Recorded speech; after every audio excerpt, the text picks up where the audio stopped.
night, Yep. and then Ennis Cantor happened. So I have this for him. Dear Ennis Cantor,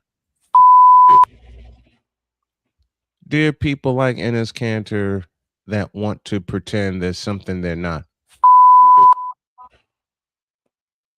Dear WNBA for allowing this to happen and continuing to allow it to happen. You, and you.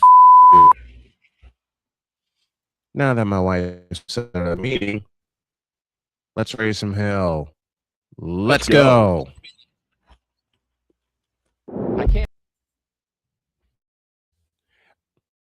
I can't do it. We'll do it live. Do it live. I'll write it and we'll do it live. Mister, will you please wake up, wake up, wake up, wake up, wake up?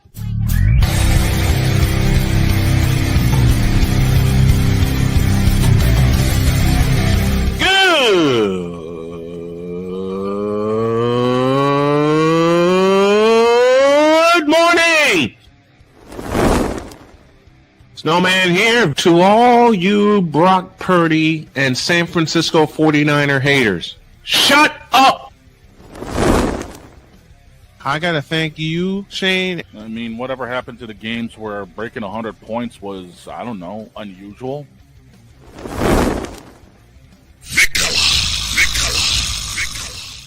There was one word to sum up the All-Star weekend. Trays. Cause we take this job so serious. Splash Brothers, yes. Ray Allen, replace him with Steve Kerr. Reggie Miller, yeah.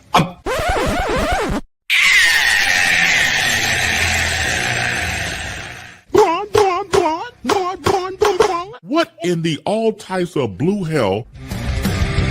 Hard to be serious with cold like cancer. Oh, yeah. Let's go. I had to switch it up a little bit. Good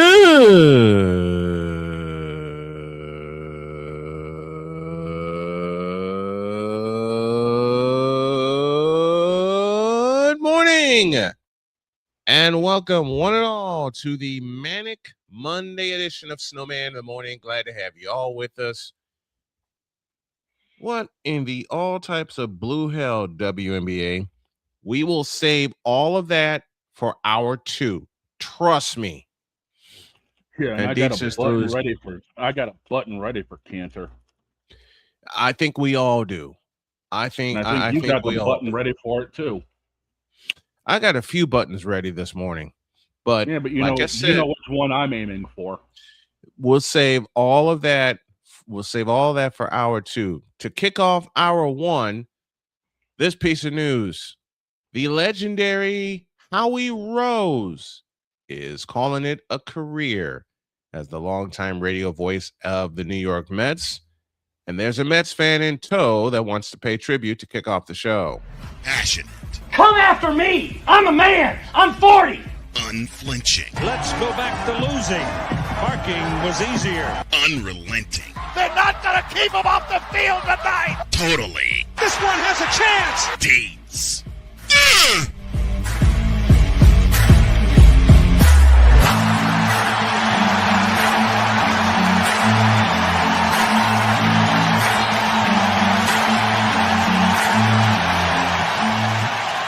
That's not just a murmur, that's a full-blown fibrillation. And the way I made him throw up his hands in frustration, that's for getting me kicked out of Starbucks a few times. Well, and I mean that. That wasn't frustration. Nice. That wasn't frustration. That's frustration. That's not frustration at all. Okay. We'll talk about that again. We'll talk about that in the second hour. But yeah, second hour we'll get to all of that. All you need to know is we can chalk this up. We can just chalk this up to put it in the folder of Dietz was right again.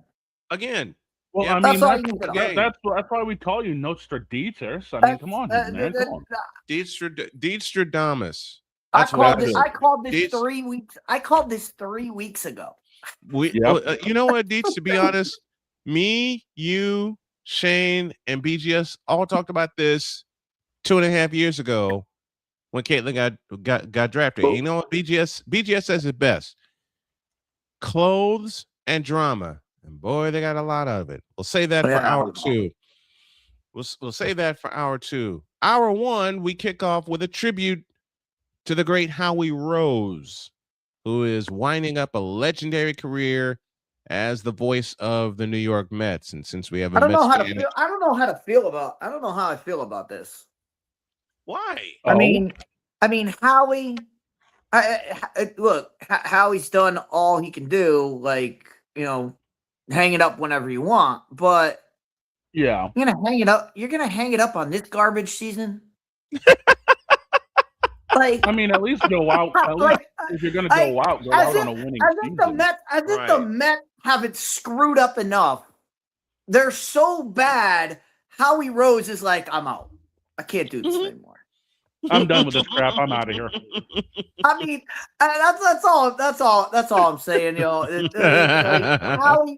you've seen the Mets go to World Series. You've seen all of this. Like, so there's nothing he hasn't seen outside of calling a New York Mets World Series win.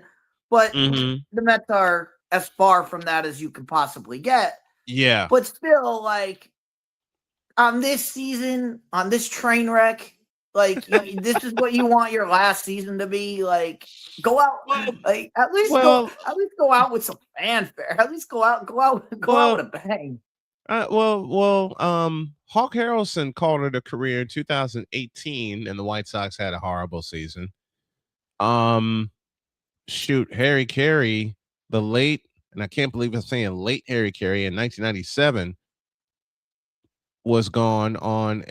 Actually, Harry wanted to come back, and he was slated to come back. Unfortunately, health got in the way. Yeah. John Sterling, bless his heart. Sterling. The last season he called for the Yankees, they weren't exactly playoff contenders. No, but he should have called it quits after the World Series. After the World Series run in 24, yeah. Right after the run against the Dodgers, that's when he should have called. Which in essence he did. Actually, he did, because Dave Sims took over the next season. So which they both should have gone. They both should have gone out. Howie should have gone out. Howie should have gone out that year, and I mean, that was the best year the Mets have had in a long time, and that was the best year the Yankees have had. Yeah. Speaking of Howie Rose, Dietz, I made you a promise that I'd find one of his best calls from that playoff run 2 years ago. Well, take a listen to this. No, which one? Now the pitch. Swinging a drive towards the gap in right center. It's pretty deep. It's back near the wall. It's gone. It's gone. Francisco Lindor. He may have just outdone himself. He has hit a grand slam into the Phillies bullpen in right center field. The Mets are leading by a score of 4-1. They were famished for the big hit all night, and Francisco Lindor just provided a feast. That was the series sealing hit in the division series. What I'm looking for right now is the wild card call. I know that's the one you wanted. I didn't get a chance. The Pete Alonso home run. Yep. That's the Alonso Oppo taco against the Brewers.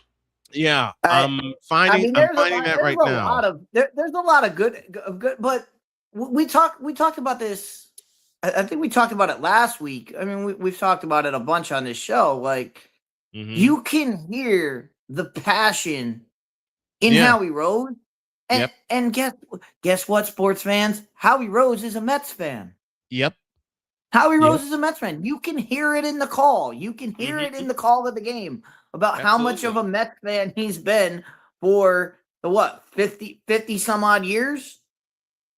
Yeah. So it's like whenever people say, "Oh, you can't be a fan and you can't call the game," no, fans can call the game, right? You kidding? Fans can call the game correctly. Me? The best example is Paul Allen. Paul Allen. Listen, we love the legendary Paul Allen. Okay, he's been the Vikings play-by-play man. I believe this is year number 24 for him. 24 years, because he called his first game in 2002. And I'll never forget this story that he told. Paul Allen got so excited on a play that he stood up, and remember, the Bears were playing at Memorial Stadium in Champaign at the time because they were blowing up Soldier Field. So PA got so excited on a tackle that he stood up and ripped all the cords out. You can't make this up. I mean, the best one of the but it's kind of crazy. It's kind of crazy that Howie Rose is going out, because like Howie Rose and Howie Rose is great, but he'll never go down as the voice of the Mets. That was Bob Murphy. Bob Murphy was always the voice of the Mets. Murphy called that 86 series, did he not? Oh, for WFAN, absolutely. Yeah, for WFAN. He was absolutely the radio call for the Mets. So Bob Murphy will always be the voice of the Mets. Gary Cohen took over for Bob Murphy when Bob Murphy stepped down, and then Gary Cohen went to SNY, went to television, the Mets television broadcast, and that's when Howie stepped in. So it's like. Well, and it's weird to see Gary Cohen is still going strong. Like he has no plans to let this go. No. And he's another one. He's another lifelong Mets fan that happens to be the signal caller for the game. He just you need to be the new radio voice of the Mets. I'd love to do the radio voice of the Mets. But they wouldn't want somebody like me just rambling. I'd definitely be a Vince Scully in the booth, just all of a sudden talking about something that's not even close to the game. There's a ground ball, and there's a ground ball to second. By the way, he went to Evansville High School and blah blah blah.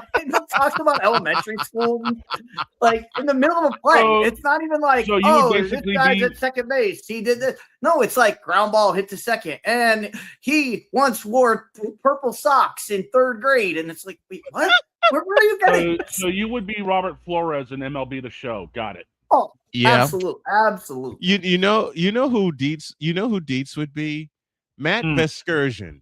Vescursion's good, but Vescursion is from that mold. He learned from Vince. He learned from Vince. That's why he does. That's why he does all that stuff.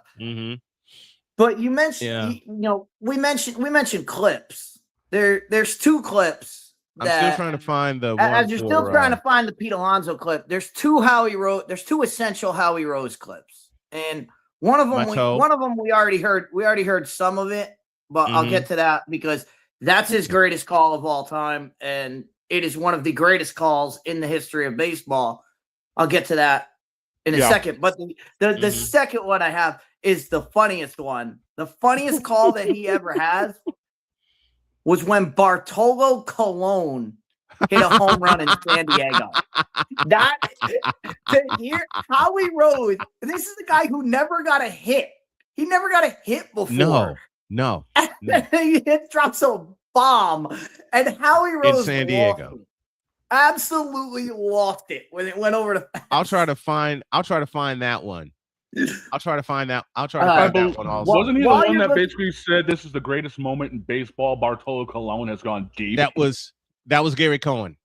Oh, that was Gary Cohen. Yeah, that was Gary Cohen's call. But Howie Rose's call is even more. It's just while we are 15 after the hour, while we are paying tribute to Howie Rose, Dates, I have a present for you. 3-1 to Alonso. Williams sets. Here's the pitch. Swinging a fly ball to right field. Pretty well hit. Frelick back at the wall. He jumps. It's gone. He did it. He did it. Pete Alonso with the most memorable home run of his career. Pumps his fist as he rounds second. It's a 3-run homer. He's given the Mets a 3-2 lead. They all pour out of the dugout. Alonso on his way to home plate. They're waiting for him. He hits the plate. He is first congratulated by Nimmo, hugged by Lindor. There are a dozen Mets waiting for him outside the dugout. Pete Alonso keeps this fairy tale season going with the fairy tale swing of his career. 3-2 New York.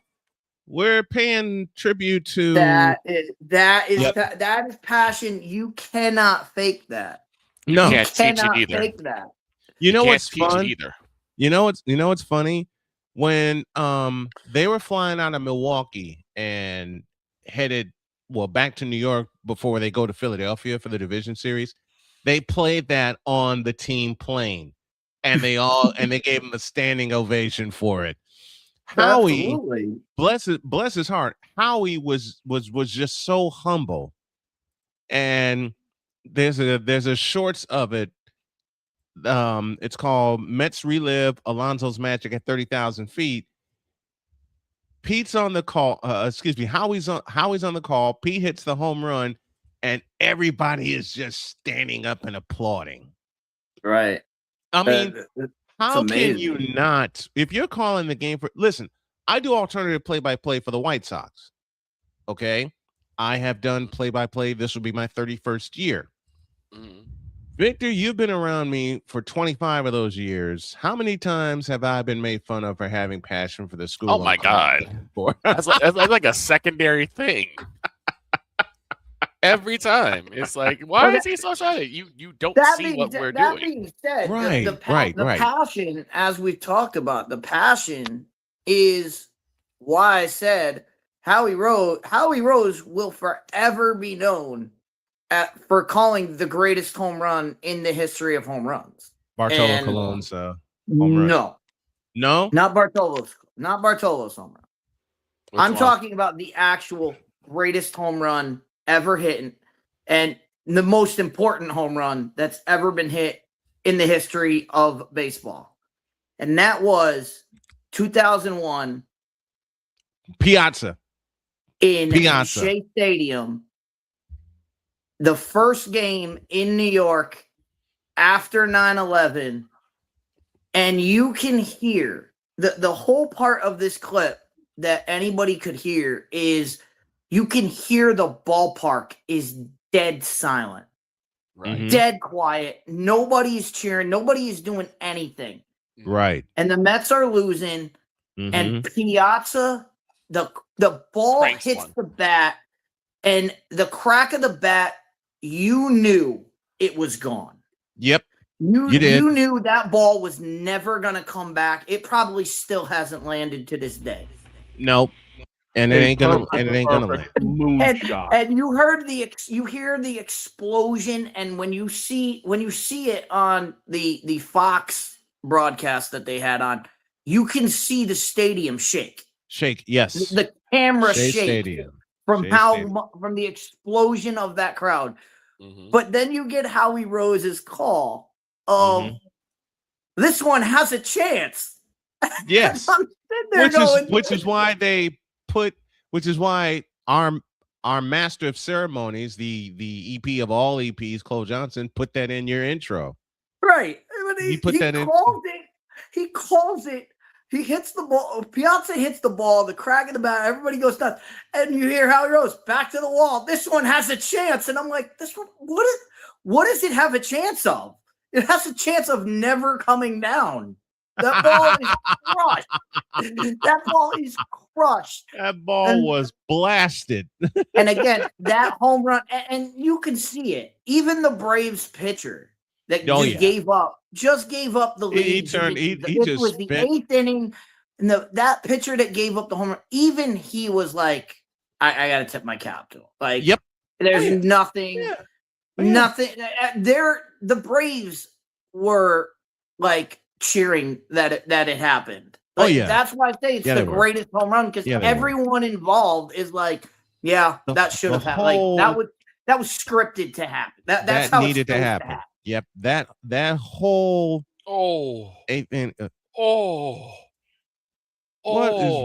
what is wrong, Victor? I'm look. I just searched for the clip that Dietz is talking about. Oh yeah, Oh my Piazza's home run. God, That was crack of blasted. the bat. That was blasted. Steve I Parrish mean- gave up that home run. I don't think I've ever heard a crack that clean, and it's like, oh no, that is gone. That's on the moon. They went and got. And you can hear it so well because the crowd is absolutely dead quiet. It's dead And silent. you understand why it's dead quiet because half the crowd is 9/11 victim, victim family from 9/11, and the Mets are losing, and it's Everything just hurts in New York. everything about that moment. And this was the first moment that they got to cheer. I remember when they did the documentary on it, and they had the woman there who her husband was a firefighter and he passed away trying to save lives, and she had her sons with her at the game. And I'm tearing up now just telling this story. She said in the interview, when they interviewed her after, and they said, what was it like in that stadium? And she said, that was the first time I had seen my kids smile in a week. Oh yeah. And it's that kind of it's that kind of thing. And and again, back to the passion, you hear that in Howie Rose's call. Yeah. That's why I say it's so amazing the way he did it. And the way the best announcers have the passion for not just their team, but for the game. And they all have basically carved a moment for them that you're like, that's their moment. The first, now y'all know the first announcer who did it for me, Jim Durham, the great Jim Durham, and I don't know which. I don't know which clip to pick for Jim Durham, but I can give you the first one. The first time that I heard Jim Durham do his thing, and I'm doing this on the fly as most radio shows do. So live setup, folks. We got live research. We'll have live setup. April 20th, 1986. Shane, you know that date very well. Inside the Garden. Yep, I remember. I mean, you have the greatest team ever assembled in the NBA, in NBA history. And Dietz, I hate you for pointing that out, but facts are facts. Okay. No. Let me say this to Dietz. I hate it as a fan. I hate it as a fan, but as a guy who loves sports and loved basketball once upon a time, I have no argument. Then you hear this fellow named Jim Durham, who is teamed with one of the best in Johnny Red Kerr. In the second overtime, do this. Michael on the drive across the lane, turnaround shot, got it, 63 for Jordan. That did it for me. That absolutely did it for me. And then I got introduced to one of our good buddies of the show, Mr. Wayne Larrivee. The year was 1985 inside the Metrodome. Monday Night Football, Bears, Vikings. Jim McMahon was not supposed to play. Yeah, Mike Ditka said, man, get in there. We need help. And Jim McMahon said, BS, I'm playing. Jim McMahon's like, Coach, I got you. And the first pass he throws, as I always like to say, and then this happened. Vikings coming on a blitz. McMahon back to throw. Hurls it deep down the middle. Willie goes. Is out there. Makes the over the shoulder. Catch him at 30. 5. Touchdown. Dee said it best about the best announcers. You can hear the passion. Period. You can hear the passion. I got another present for you. Let me see if I can time this up. You know the Mets probably commissioned Buzz Aldrin to go get that baseball back, right? but that's the But it extra hasn't money. landed. Victor was watching it live on our stream just like 10 minutes ago, and his reaction was, "Oh my god!" Yeah. You want to know why that ball hasn't landed yet? It became Pluto. The only one I remember that kind of came close, and I've told the story a couple times to Snowman. We're doing a travel ball public address, and the Bridgeport Bombers, a team that I loved calling, they came in, and this is gentle giant of a kid named Jack Grigas. They call him the Hammer. Now, through most of the season, he never hit a home run, right? He would get close, but it would hit the wall, or it would bounce and be a ground rule double. But it was never a clean on home run. His grandfather came in and said, he always called him the Hammer. So he said, lay the hammer down, lay the hammer down. And it was the way he said it. Yeah. And he said it one more time, and all you heard was crack. Blowy. And all three, myself, the umpire behind the plate, and even the umpire at the bases was like, oh. Straight on center, clears it by at least 10, 15 feet. I mean, it was a rocket. That's a bomb. What do we call that, dog? We call that perfect. Perfect. That's what Piazza did. Man, that Piazza reminds me of a home run I had. I called with Whitney Young, kid named James Coleman. In one game, he was on fire that day. He was 3 for 3. Yeah. He had a stinging single to left. He had a ground rule double that was a biscuit and a half away from getting out of the ballpark. Right. Which I mistakenly had called a home run, but umpire turned to me and said, no, ground rule double. And I looked at the replay in my mind's eye, and I'm like, okay, he's right. Me and my big mouth said, what if he leaves the yard right now? Right. And on a 2-2 pitch, crack. Yeah. And what do I say? I dare you to take this one back. That's a goner. But I will say this also, that there's something about baseball, period. Even when the worst things happen, baseball finds a way to heal pretty much everything. Oh, yeah. It's just something about it, which I know upsets a certain mogul down in North Carolina, but we can go talk about that right now. You know what? I want. There's always that's always been baseball. Yes, it has. Because everybody, baseball has always been the melting pot of. Hey, everybody can come in and watch. Everybody can come in and feel the pressure of the game, feel what's going on in the game, and it doesn't matter. It doesn't matter if it's your team or if it's against your team or if your team's not even involved. Right. You can feel that that in the game, and and as Snowman said, the good ones, the good play callers, they make you feel like you're part, like you as the listener are part of the game.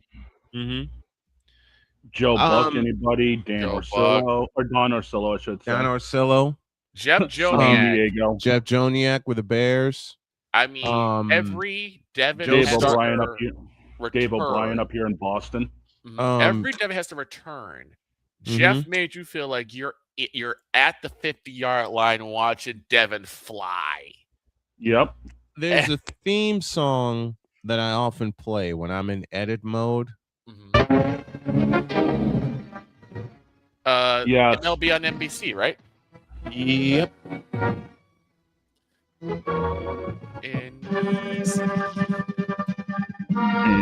NBC. Those three notes.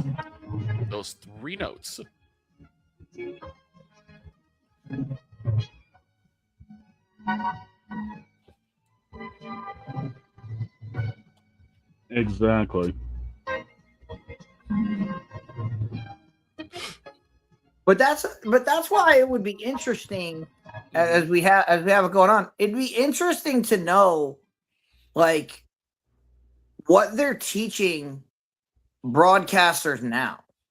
Yeah, because you think about all the great broadcasters that we can go back and we can name probably about 100 of them. Okay, and that's just within the first 5, and that's just within the first 5 minutes. I mean, where did they cut? Where did they cut? Where did they cut their rope? Where did they get their? Where they cut their teeth? Where did they get their fitting? Right. Baseball. Yep. Baseball. I mean, anybody, everybody who knows Joe Buck is basically the voice of the NFL. He's been the voice of the NFL for a long time. Speaking of great announcers, he was always a baseball guy. And that's just current. Because I mean, you go back, Dick Enberg, who knows, is basically did all sports. Right. Al Michaels. Oh my God. Monday Night Football. As a baseball caller. That's where all these guys learned how to call games. And I think a lot of that has to do. Ed Farmer.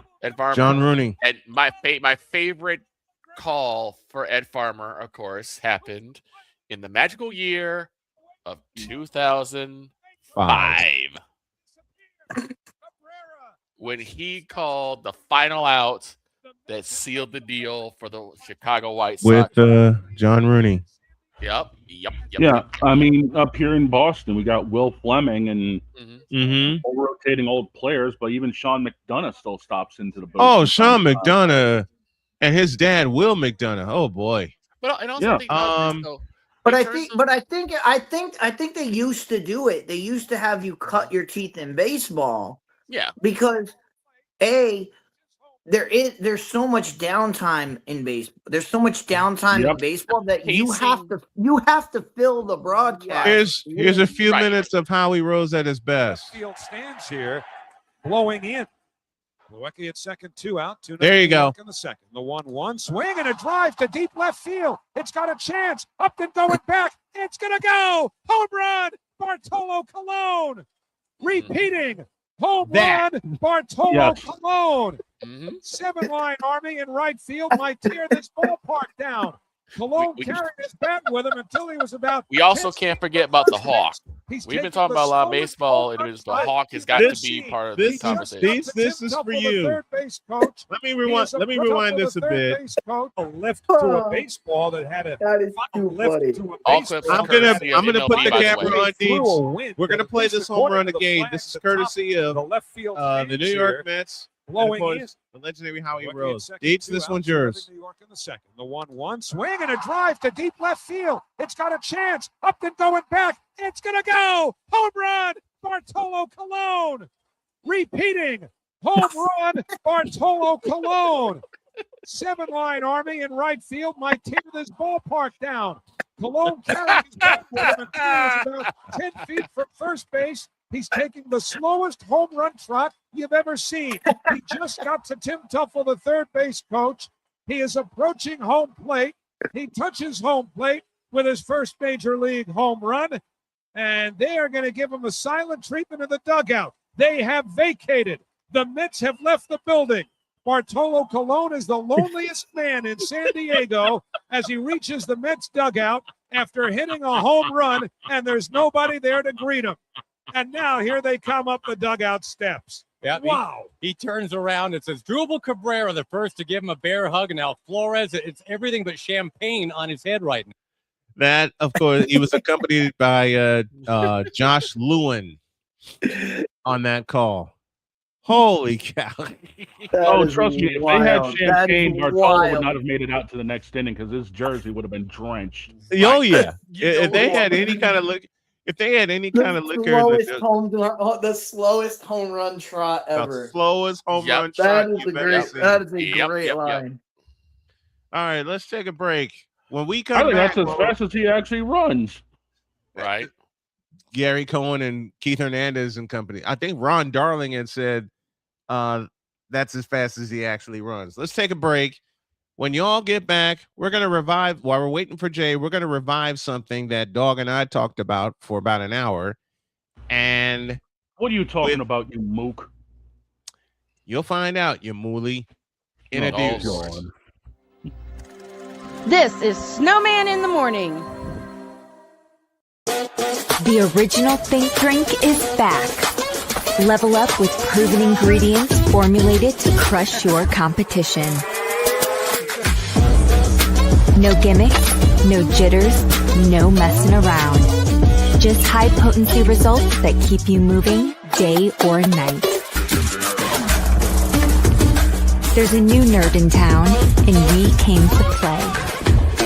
Nerd Focus. Smarter than energy. Here's an important message from the Diabetes Solution Center. Do you like pricking your fingers to test your blood sugar levels? No one does, but it's important to maintain your health. And now, by wearing a small remote device called a continuous glucose monitor, or CGM, you don't need to prick your fingers anymore. It's easy to use and helps you make more accurate diabetes treatment decisions. If you are testing your blood sugar 3 or more times daily, injecting insulin, or using an insulin pump, call the Diabetes Solution Center right now. And if you have Medicare or most major insurance coverage, you may be able to get a new CGM at little to no out-of-pocket cost. Shipping is free, and we'll even bill your insurance company for you. If you are testing your blood sugar 3 or more times daily, injecting insulin, or using an insulin pump, call the Diabetes Solution Center right now to learn how to end the painful finger sticks and get your own continuous glucose monitor, or CGM, at little to no out-of-pocket cost.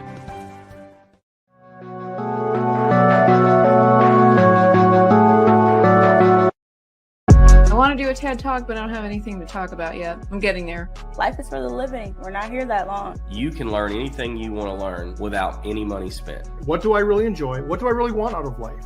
I am your host, WIZE. Are you in a life holding pattern? Well, this is for you. Welcome to the Stuck in My Mind podcast.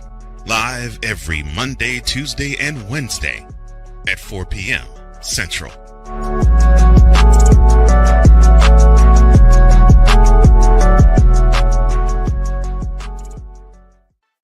Drew Willingham. In this case, yeah, you put the blame on Kyle Shanahan for apparently not preparing the team enough for the overtime rules, supposedly. Cole Johnson. Peyton was considered the winner, and he was the darling of all darlings for Gerald. With a special appearance by Tyrone Alizé McDummy. Ain't nobody calling me. Text delete, delete, delete, delete, delete, delete. Join these two football enthusiasts as they give you total football talk.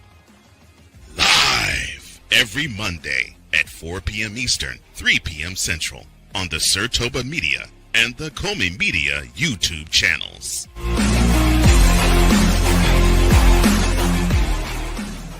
Cause we take this job so serious. I'm sorry, what are these things called? Spices? Spices, thank you. My brain went bleh. What in the all types of blue hell? This is Snowman in the Morning.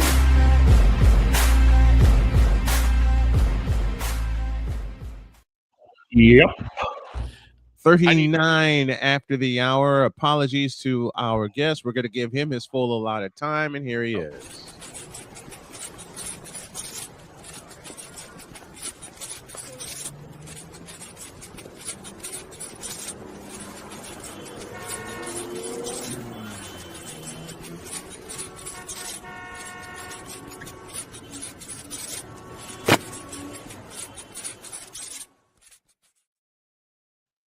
North Carolina we go, and here's Jay Spivey. Good morning, Jay. How are you, my friend? What up, gents? I gotta do it right, Snow. What's going on, Jay?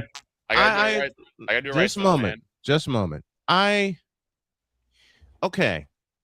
Jay, you have often warned me, and I'm just gonna go ahead and say it, about Tobacco Road Sports Radio. Which should change its name immediately because it doesn't fit anymore anyway. No, it doesn't. It doesn't. That's I never revealed the network where my show was on before. That's the network where my show was on before, and I was getting robbed on a daily, weekly, and monthly basis. One night, my crazy butt decided to listen to a football game called by you-know-who. Oh, boy. Oh.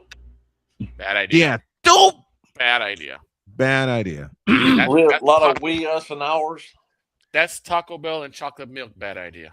Listen, No. God. No. That's No. I did that image out of my head. I did that to get myself somewhat. Victor, I'm gonna sock you for that. All I have to say is the words of a popular YouTuber. I want my 3 hours back. Yeah, I'm gonna say it correctly. From North Carolina, Jay Spivey. I mean, that's another person that Ray we Clay. need to talk about. Ray Clay, because public address also really goes into how the broadcast works. But I brought this up for a reason. It's touching the fall. Football's on the way. Yes, it is. I believe they've already started in North Carolina because they've already started here in Indiana. We just started Friday night. This past Friday. This past Friday. Actually, take that back. It was supposed to start Friday, but because of rain, they moved it up to Thursday. Moved to Thursday. Okay.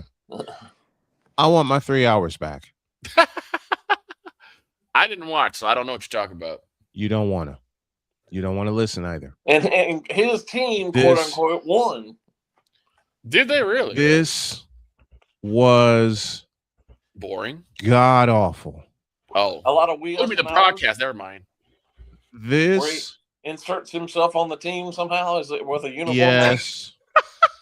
Wait, what? Wait, time out. What happened? You heard I can't stand it when announcers say "we, us, and our." You're not on the team. I don't care what network you're on. You're not on the team. Scott Howard's on the team. Scott Howard's definitely on the team. And Larry Munson was for many years. That's the exception to the rule. They're like grandfathered in. If you listen to the Dog Radio Network, Larry Munson and Scott Howard. Larry Munson and Scott Howard were grandfathered in. Listen, listen. If Vin Scully wasn't a part of the Dodgers, nobody was a part of any team. True. That's fair. True. I'll give you that. That's fair. I just love that dog. I got so into that Dog's radio Same call. here. You're not wearing a uniform. It is so unique. It is so different from every and anybody that tries to copy it, they just do it terribly. Like and they look like fools when they do it. It backfires bad. Well, here's why I brought it up, and I want my 20 minutes back from looking over this what you like to think is a website. I want my 20 minutes back because there are media players on here that ain't working. Wait, what? You heard what I said. No, and Jay, you know what I'm talking about. There are media players on here for the different networks within a network. Only one person has done that successfully, and you're looking at him. Right. But you're not on every show of your network. No, I don't need to be. I am the executive. I am the CEO, the lead voice, and the executive producer. Hold on, Snowman. I seriously did not hear what you said. That's what I'm trying to say. Repeat yourself. There are media players on here. 1, 2, 3 different high school sports networks. Oh no. Oh, there's actually more than that. But he's just. I know. I'm just looking at the 3 here. That ain't working. That's not good. That's a problem. I mean, I could understand. I could understand that it's because of the service that they're using, but wouldn't that's it be no excuse because site management is site management.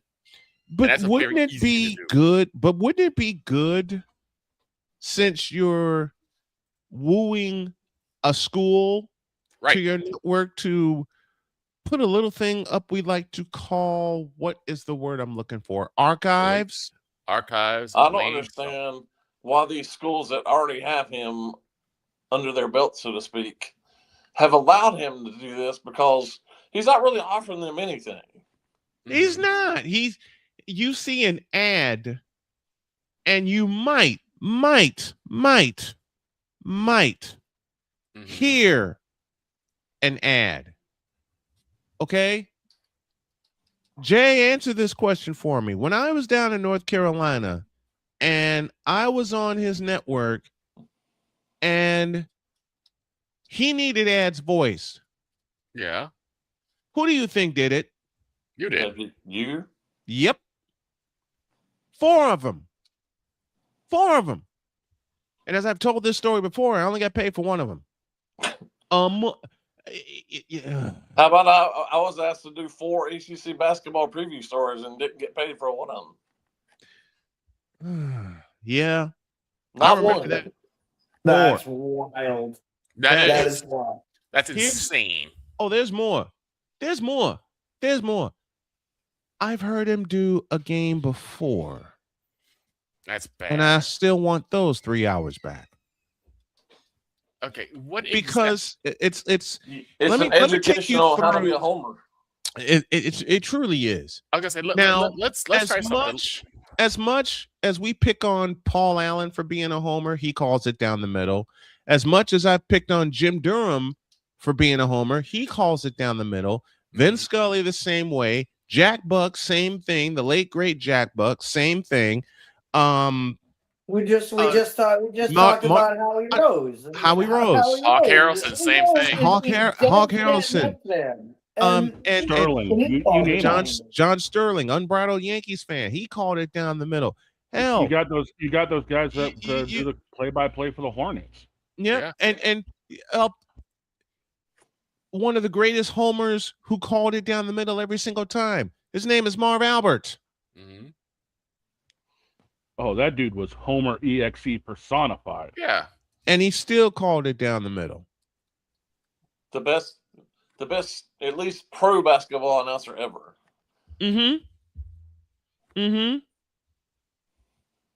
Why do these young, and Deech, you posed the question earlier in the show. I am interested to see how these announcers today cut their teeth in the industry. I don't think they do. They don't. They all go to YouTube. Right. That's exactly what happened. Exactly. I don't think they do. That's exactly because YouTube is an open platform.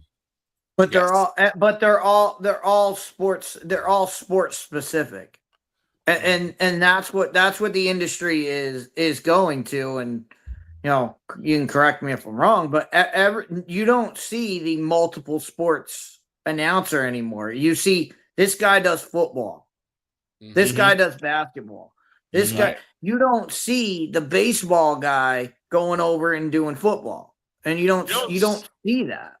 I have called 7 different sports in my 31-year career, almost 31-year career. 7. Still waiting for you to call curling. I've done 5. Still waiting for someone to call curling. You don't want that. How many sports does he not cover on his network? Well, I know he doesn't cover baseball. He doesn't cover baseball. I know that much. Well, at least high school wise, he doesn't. There's really only 2 sports he covers, and that's football and boys basketball. Football and boys basketball. That's it. Ignores the girls. Oh, that's not good. Allie would like to have a conversation with him now. I'd like to have a conversation with him. As a man who has called 3 state championships in girls basketball, 3 in boys basketball, one set in Illinois, 1 in Indiana. As a man who has called a softball state championship on 2 occasions, plenty of softball city championships that would be played at UIC. Man, how can you ignore girls basketball? Well, to borrow a phrase from him, oh no, I guess his listeners don't care about girls basketball. Which is a lie. Yeah, very much. Dolomite, which is a lie. Hey, Dolomite.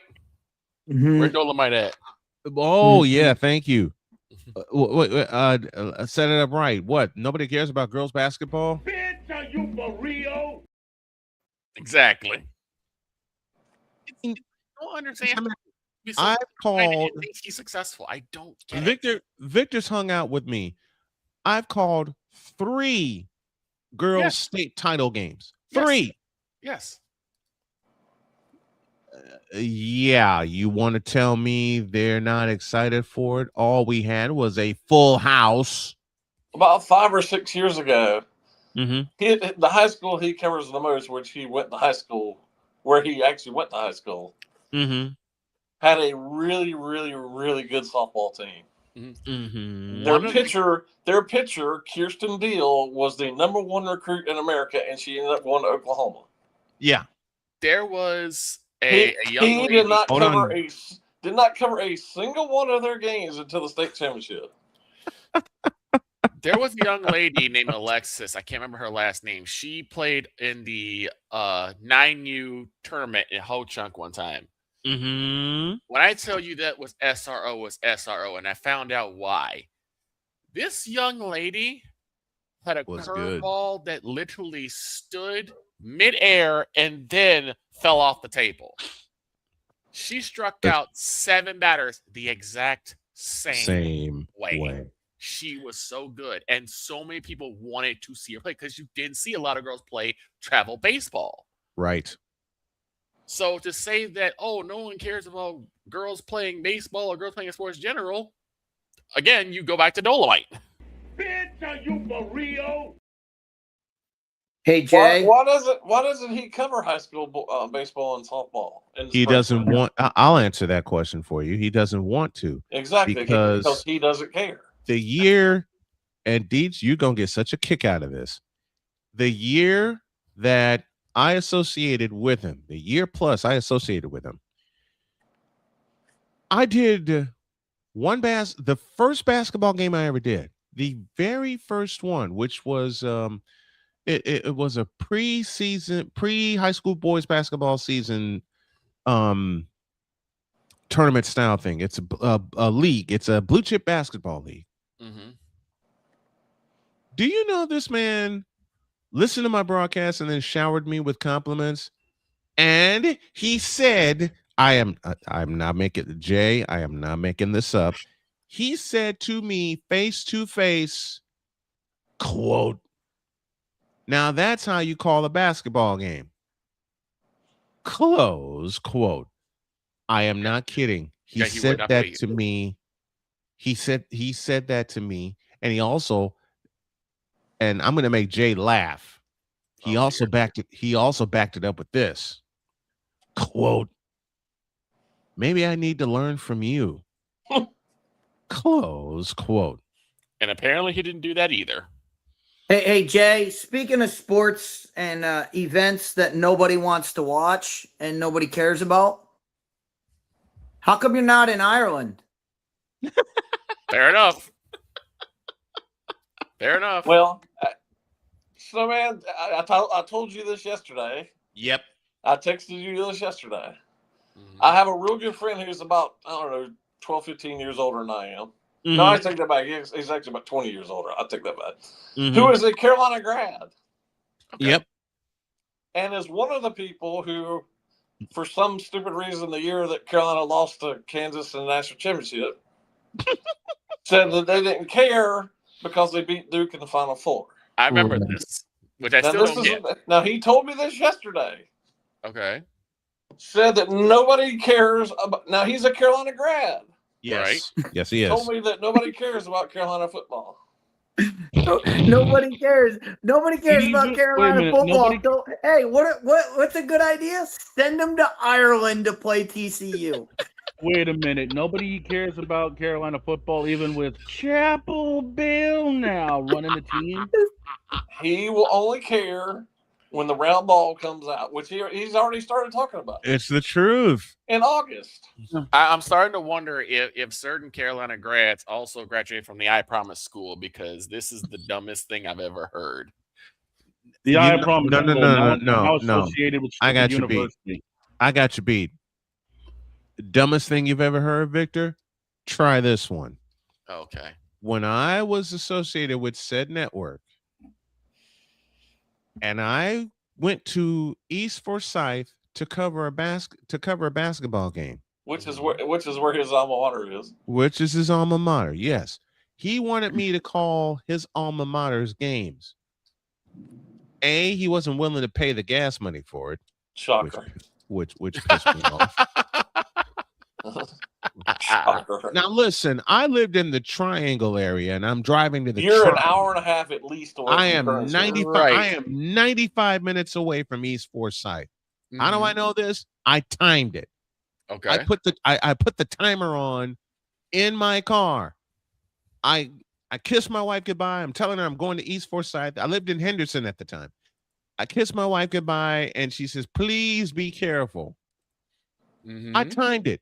From my house to the doors at East Forsyth, 95 minutes on the dot. I get to East Forsyth.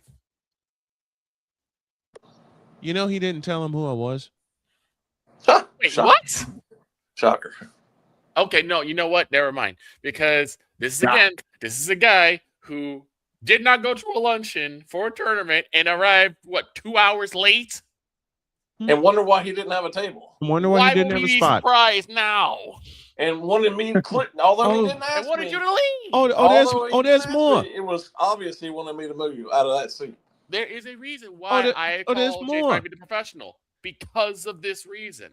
You got someone who gets the information, arrives on time, sets up, does the game they're supposed to do to the best of their abilities, and then you have Clownface over there arriving 2 hours late because he didn't know what stadium was supposed to go. Exactly. He thought it was supposed to be another high school.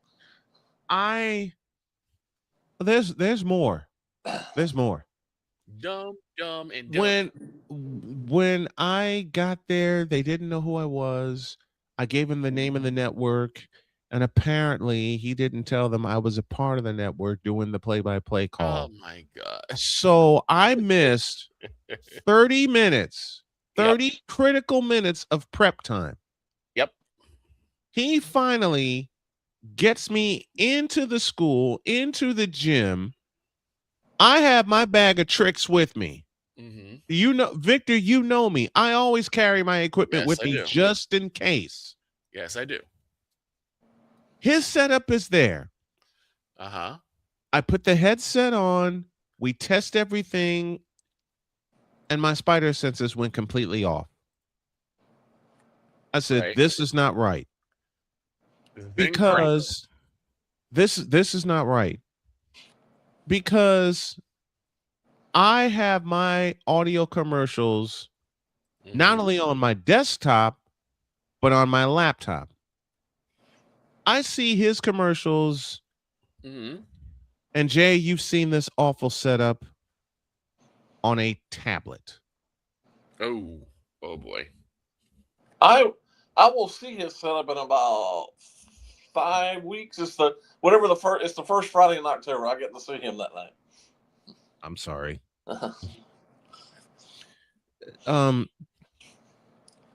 His audio commercials are on a tablet, and half the doggone time the tablet didn't work. Oh boy. So, and I'll prove it at the Blue Chip Basketball League that I did every Saturday. He had his commercials on a tablet. The tablet was not wired into the mixer. Wow. Jay, my brain hurts. You've seen this. Jay, you have seen this clown show with him. I experienced your brain hurts. Your brain hurts. Well, Dog's brain hurts. My brain hurts. Dietz is no selling it, but I'm pretty sure his brain hurts too. You mean talking about the Hornets? Dietz is pulling a Hogan. Talking about the Hornets all year is not enough for you? Here's what. Okay, the first game in that Blue Chip. No. Change that. The first playoff game in that Blue Chip League that I did every Saturday morning. When I told my wife about it, I was so excited because it gave me a chance, immediately being down in North Carolina, to get situated, get my full-time job going, and then start building on what I do. Right. And then that happened. I even the playoff game I did, his commercials were on this. First of all, what is wrong with this picture? His commercials were on a tablet. What is wrong with this picture? Well, tablets are very, very finicky. You're talking to someone who had one of the first set of Kindles. When the tablet was not wired and Dietz just walked off, this is how bad he feels. He pulled Notre Dame. That's it. I quit. He pulled a Notre Dame and said, I quit. I do want to ask Jay a question. The thing Go ahead, was Snowman. not wired into the mixer correctly. Why, you ask? He used the wrong wire. I do want to ask a question. We're talking about Mr. Media there. That's what Right. he calls himself. The media mogul. Yes. I do want to ask Mr. Spivey a question. Go for I it. just said it earlier. Go for it. There's something about baseball Mm-hmm. that just, for some reason, no matter how bad situations are, it seems to just have a healing effect. We just talked about Mike Piazza's home run, the moonshot, right after 9/11. Mm-hmm. You would think it not only changed the way people looked at baseball, but it had people kind of change in terms of living after that happened. Mm-hmm. Yeah. There's something about baseball that just it brings people together. It heals wounds that you don't really think could be healed. Yep. So I go back to this. Why does our favorite media mogul, is he baseball phobic or something? And he's just afraid of a baseball? He just doesn't understand it. I can answer that one. He just doesn't understand baseball. Go ahead, Jay. I grew up watching baseball a lot, but it just became boring to me. I don't like it anymore. Listen, when I hear that from my bride, I can get it. I can dig it. Okay. That's also because she's not a sports nerd like I. From Jody and my children, I can understand that. From a fellow who said, I can't believe I'm going to repeat this aloud. He said he knows how to work in sports media. Well, I'm not kidding. Snowman, you just made a very important and critical distinction.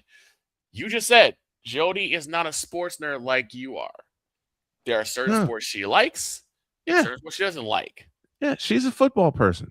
He's going with the ESPN model where although they've got baseball on, they don't use it. In terms of their sports talk shows, they don't talk about it other than PTI.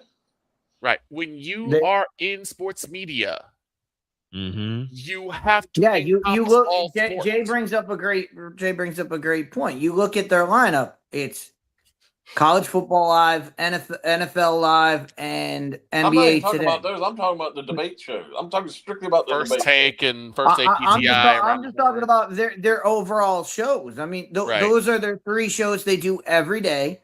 You don't see MLB Tonight on. You don't see MLB Tonight on there. You don't see. When we're growing up. I mean, but when Baseball Tonight was on every night, it was an event. That's what I'm saying. Baseball Tonight was on every night. Every night at 10 o'clock. Every night at 10 o'clock. You could count on it. And it was on twice about the late games. And it was on twice on Sundays. Baseball Tonight borrowed the model of NFL Primetime. Yeah, it was the lead into the Sunday game. NFL Primetime was the lead into the Sunday game. Baseball Tonight led into the Sunday night baseball game, and then wrapped it up after. Which, by the way, last night was Carl Ravage's last show on ESPN. Yep. Really? Yeah. Yep. He was part of the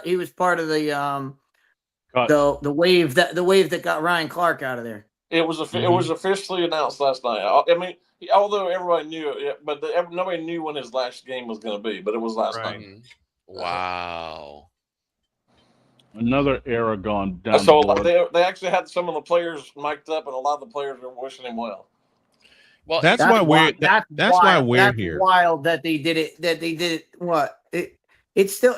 We haven't gotten to the Little League World Series yet, right? Well, apparently No, we are in it. He had the right. He had the right to end when he wanted to. Mm-hmm. So that was when he chose to end, as with the Little League Classic. Yeah, because they were playing it in the same Williamsport. park. Yeah, they were playing in Williamsport. Crazy. Well, we're deep in the Little League World Series now. They're what 4 or 5 days into it now. Yep. Yeah, they're looking at final eliminations because I think this is the last week of it. Yeah, Sunday's the championship. Yep. But Jay, I want to get your thoughts on a game last year that the reason I stepped away, I had to read this, get it on there. A game that ended 48-14. Oh. They decided, hey, let's get that game and put it in Ireland and kick off the college football. It was already season. decided. It was already determined last summer before that first game was even played to play in Ireland. Mm-hmm. That is wild to start the game. That I mean, Snowman knows this because he was going to call the game, and the game was 21-0 before you even blinked. Yeah, I'll tell you exactly what happened. I generally write on Monday nights. That's my deadline. Yeah, and I finished right before the game started. Mm-hmm. Okay. And I went to get a burger because it was Labor Day night. Yep. Went to go get a burger and came back, and the place was right down the street from where I was. Mm-hmm. Came back. By the time I got there, it was like you said, it was already 21-0. Wow. Oh my! That weekend, I did Texas, Ohio State. Deet sat in for me and did Clemson, LSU. Mm-hmm. And then I did a late night game. Sunday, I said I'm going to lock in and call North Carolina and TCU. I gotta ask this question. That was no, actually Carolina. Yeah, that was Monday. It was on Monday night. Monday night. Thank you. It was Monday night. I beg your pardon. It was Monday night. Thank you.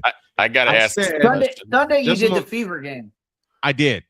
I did the Fever game Sunday. Monday, I was gonna lock in and do TCU and North Carolina, and I was in here getting prepared, and my bride came by and said, "Why are you doing that? Come to bed." She walked into the bedroom, and I said, "Screw it, I'm coming to bed." By the time I climbed in bed, it was 14-0. Are we surprised? I gotta ask this question. If the Charlotte Hornets this year reach the finals of the NBA Cup, do you think our mogul will make an all-day event? He thinks that's a big deal. It's the dumbest thing I've ever heard of. To have an in-season tournament in any sport. He's going to have like a full-on power-on pregame, the game itself, and God forbid if the Hornets win the NBA Cup, it's going to be a madhouse. I feel sorry for anyone who actually tunes in, but that's what I think is going to happen. You know something? I hate the NBA Cup. Everyone does. I absolutely abhor the NBA Cup. It's the greatest You know why they do it? Not for money. They do it because it's in the middle of football season. Well, it's for money, but B, it's a copycat of soccer. European. It's a copycat of a European tradition. Yep. That Europeans care more about their in-season tournament than they do about the Champions League season. Right? Yeah. But that's been established. That is something that they have done for years.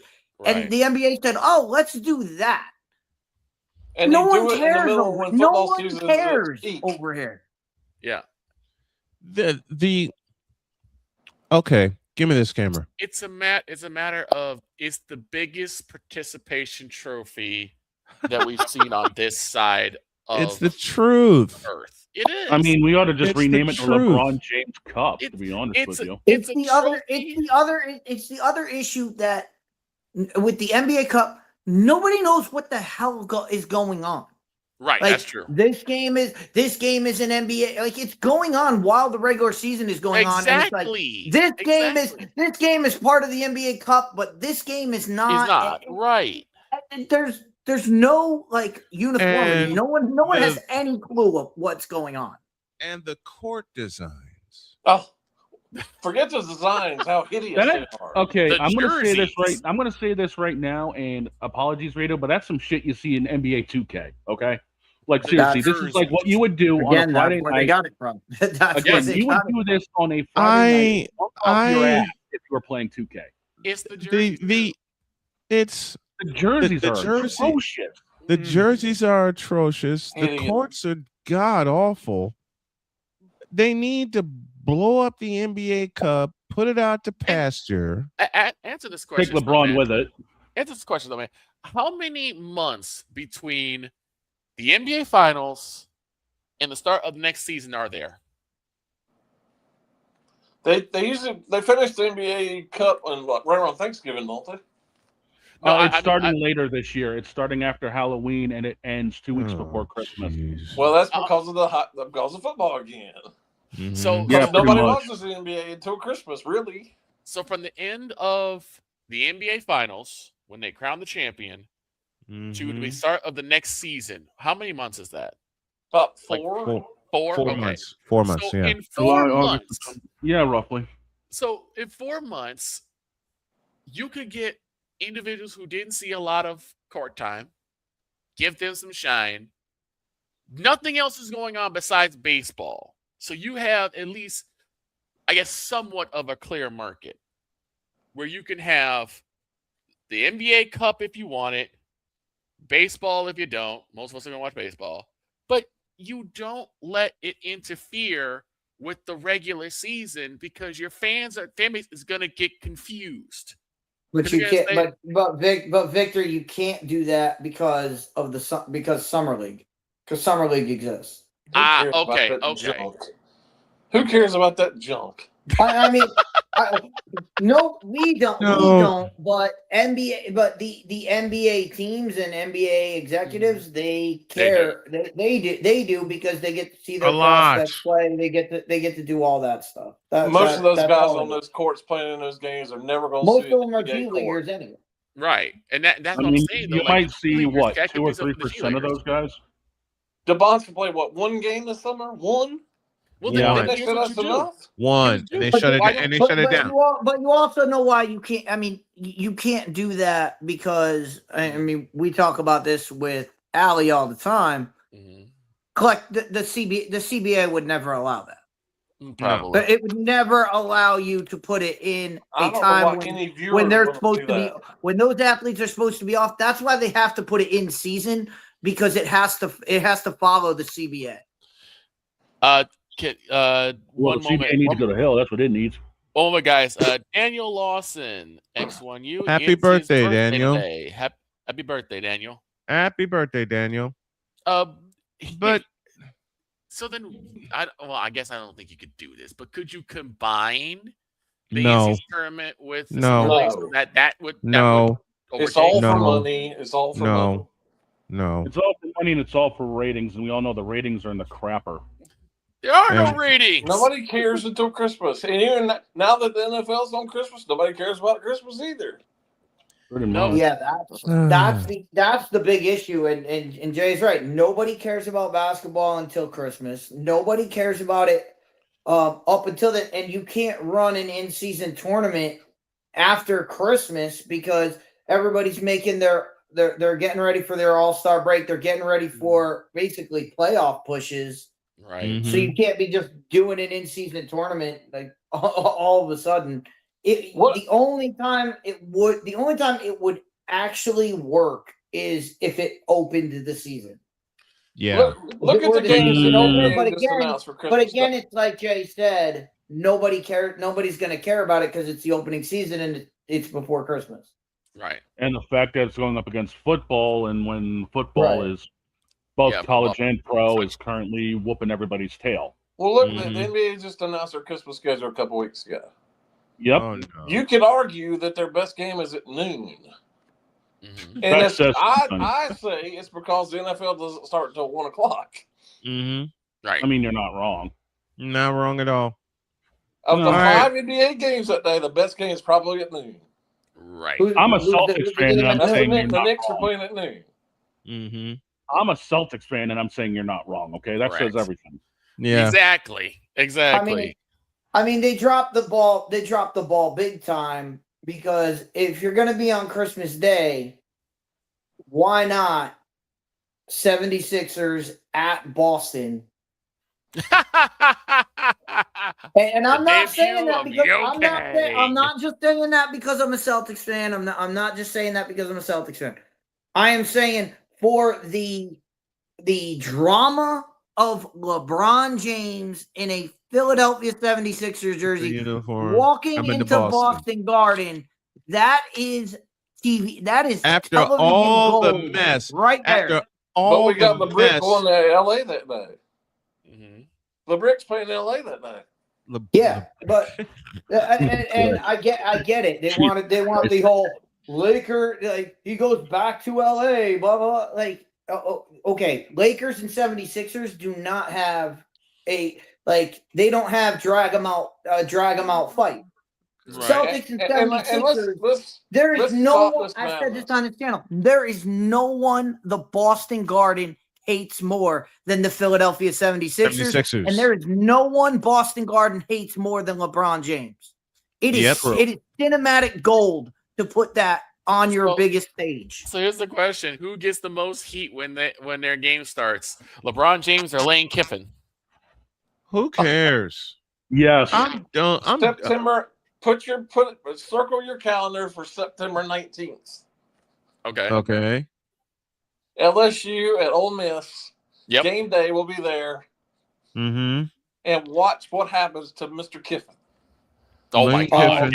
Wait, Lane Kiffin returns to the Grove. Game day is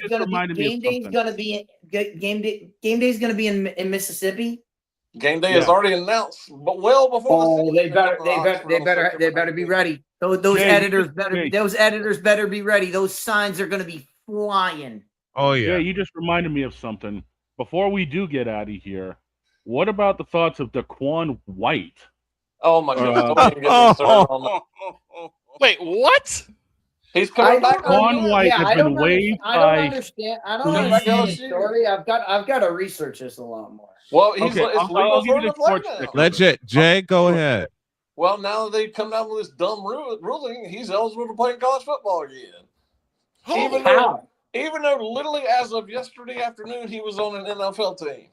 He was officially waived today. I'm sorry. They're waiting to fully clear waivers, but if he does clear, he's looking to go back to LSU. And he's going to make more money in college football than he would have made in the NFL. Hold on. I had to control-alt-delete my brain. What happened? Daquan White was waived. Was cut by the Browns. Yep. He's going up signing with LSU, and Kiffin was his coach at Ole Miss. That's it. I quit. We're good. That makes absolutely zero sense. We're out of here. Jay Spivey joins us as he does every Monday. That is wild. And this extended conversation has been a whole lot of fun. Don't be surprised if there's more of it. Thank you, Jay. Appreciate you. All right, gents.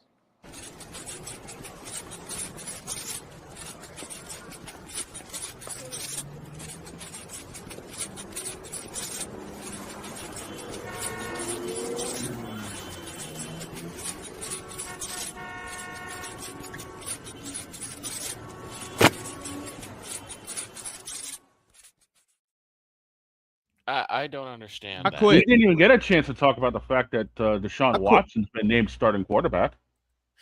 Yeah, we talked about that. I think we talked about that a couple weeks ago. Okay. Well, now it's official. He is QB1. Yeah, like I said, there's no way you're going to pay him $20 million a year. He doesn't start. To sit the bench.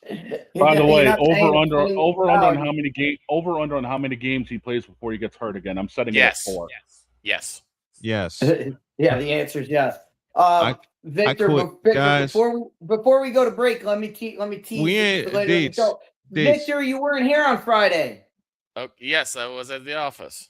I had a I had a Caleb Williams shut your mouth moment with the lovely Deb Whitkiss. Oh no! Why? Why'd you poke the bear? Oh, you'll find out when we come back. Okay. We ain't coming back. What do you mean? Okay. I So I can tell this story.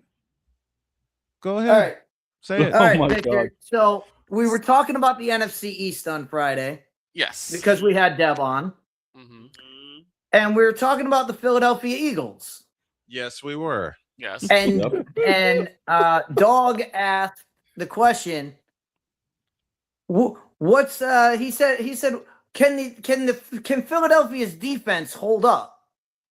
Okay. Damn you, dog. And Deb took a moment to think because it was Deb got asked the question and she took a moment to think.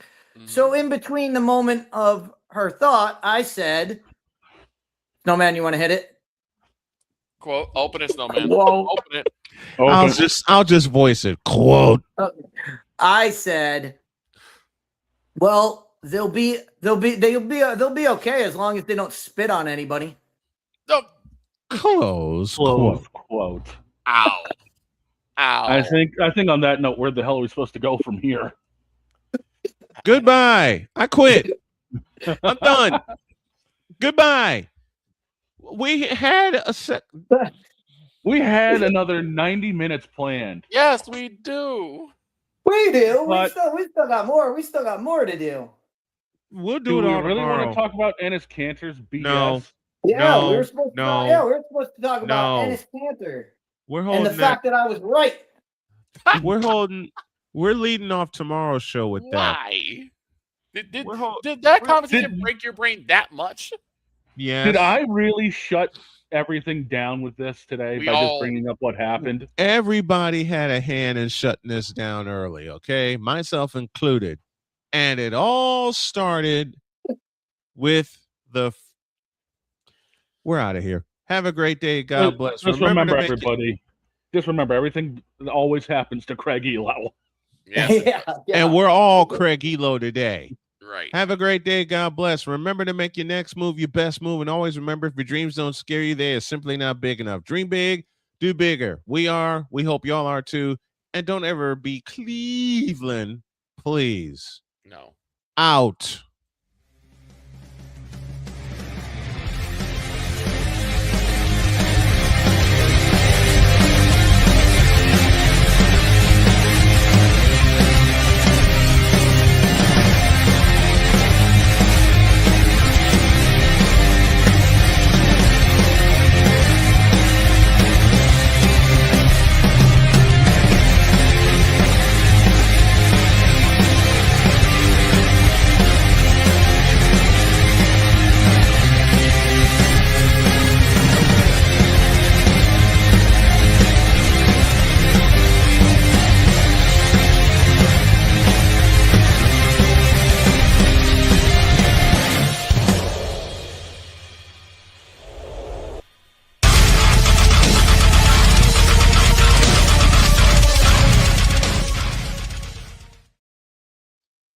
To every member of my crew, and I say this playfully, we're going to fight. Just remember, everybody, it's not the Philadelphia 76ers, it's the Philadelphia 67s. We're out of here. Goodbye.